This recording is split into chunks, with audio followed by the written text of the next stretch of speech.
দুঃখ, কষ্ট, অভাব এগুলো আমাদের জীবনে খুব জরুরি। এগুলো যদি না থাকে তাহলে আমরা বাস্তবটাকে চিনতে পারবো না। আমাদের জীবনে যদি দুঃখ না থাকে তাহলে আমরা সুখ যে জিনিসটা কি, সুখ আসলে কি, এটাই বুঝতে পারবো না। দেখুন, যদি অন্ধকার না থাকে তাহলে আমরা আলো চিনব কী করে? আমরা যদি সব সময় চোখে আলো দেখতে পাই, সব সময় যদি সূর্যের আলো দেখতে পাই, তাহলে কি আমরা অন্ধকার যে বিষয়টা কি বা অন্ধকার জিনিসটা কি এটা বুঝতে পারবো? ঠিক তেমনি জীবনে না দুঃখ, কষ্ট, অভাব এগুলোর ভীষণ প্রয়োজন আছে ভাই। এগুলো না থাকলে না সুখটাকে ফিল করতে পারবেন না। সুখটা আদপে কি এটাই বুঝতে পারবেন না। দেখুন, ধরুন আপনার যদি সব সময় পকেটে টাকা থাকে তাহলে আপনি সেই খুশিটা অনুভব করতে পারবেন না।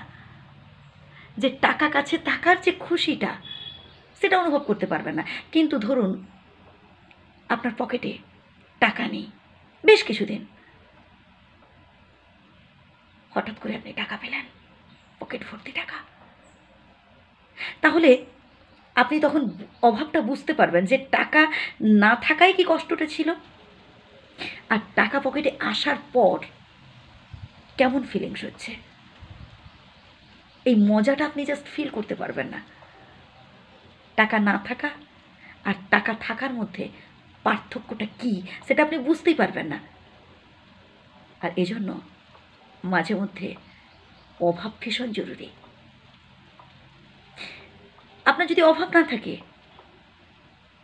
আপনার যদি দুঃখ না থাকে, কষ্ট না থাকে, তাহলে আপনি সুখটাকে অনুভব করতে পারবেন না। সুখ জিনিসটা কি এটা বুঝতে পারবেন না। আপনার যদি পেটে সব সময় পেট ভর্তি থাকে তাহলে আপনি ক্ষুধা জিনিসটা কি সেটা ফিল করতে পারবেন না।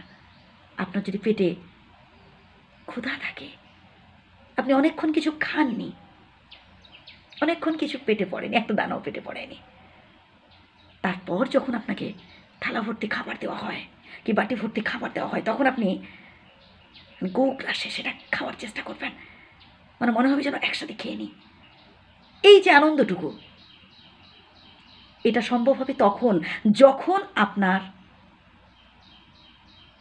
পেটে খিদা থাকবে, অর্থাৎ যখন আপনার অভাব থাকবে, তখন আপনি বুঝতে পারবেন সুখটা কি, আনন্দটা কি। তাই বলবো, ঠিক সুখকে যেমন আমরা অ্যাকসেপ্ট করি আনন্দের সাথে, দুঃখকেও আনন্দের সাথে গ্রহণ করুন। ভালো থাকুন সবাই। আল্লাহ আপনাদের প্রত্যেকের মঙ্গল করুন, ভগবান আপনাদের প্রত্যেকের মঙ্গল করুন।